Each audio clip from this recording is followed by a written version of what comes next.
Salem-Keizer community, it is my privilege to serve as the superintendent of our school system.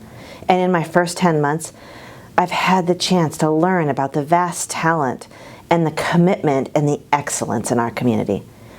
We've weathered challenges, and some of those challenges will change the future of our school system. Next year's budget is a difficult one. We've been talking about it all year, and you've told us what's most important to you and what you want us to protect and prioritize. Salem-Keizer's 2024-2025 budget reflects an utterly predictable moment in Oregon.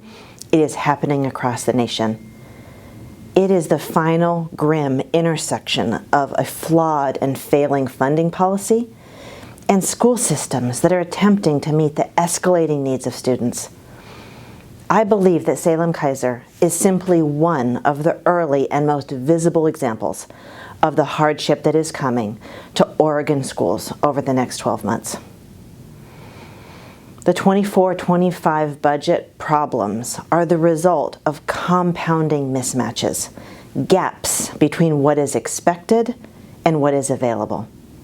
And the sum of these mismatches is systematically driving Oregon schools into a budget crisis. Mismatch number one is what our schools are funded to do compared to what they are expected to do.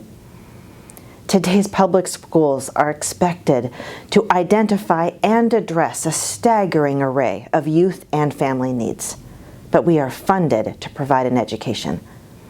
We are expected to provide medical care, solutions for food and housing insecurity, social work, laundry, crisis management, mental and behavioral health services, and much more.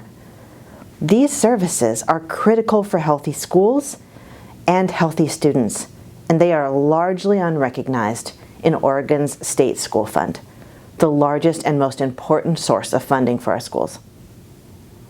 The second mismatch is the difference between what Oregon believes it costs to run schools and their actual costs.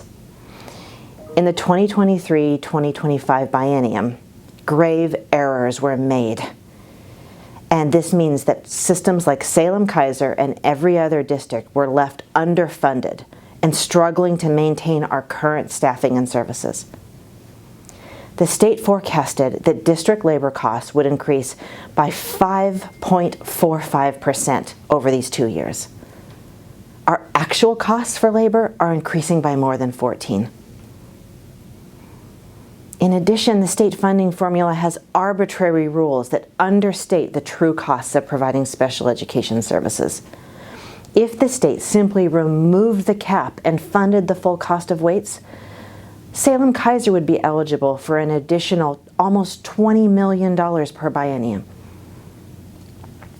Mismatch 3 is that COVID funding is now gone, but the pandemic is still visible in nearly every classroom.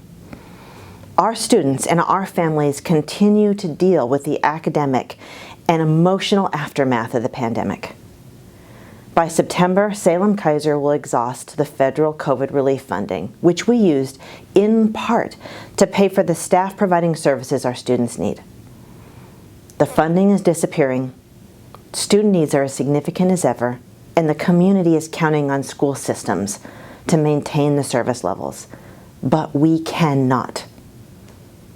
These mismatches set the stage for our budget and budgets across Oregon. We are facing painful reductions, and we acknowledge this and we grieve the pain of this budget. And we cannot allow ambivalence or hesitancy to interfere with our ethical and legal responsibilities to the school system. We must have a sustainable budget. But this budget is a story of proactive and protective action. Because I believe that public schools are foundations of our community. They deserve great care and great protection. And we will work creatively, tirelessly, and fiercely to advocate for the needs of Salem-Keizer students and students throughout Oregon. We blame no one, but we need the help of many. Elected officials, community members, everyone who cares about public schools has a role to play in the next 10 months.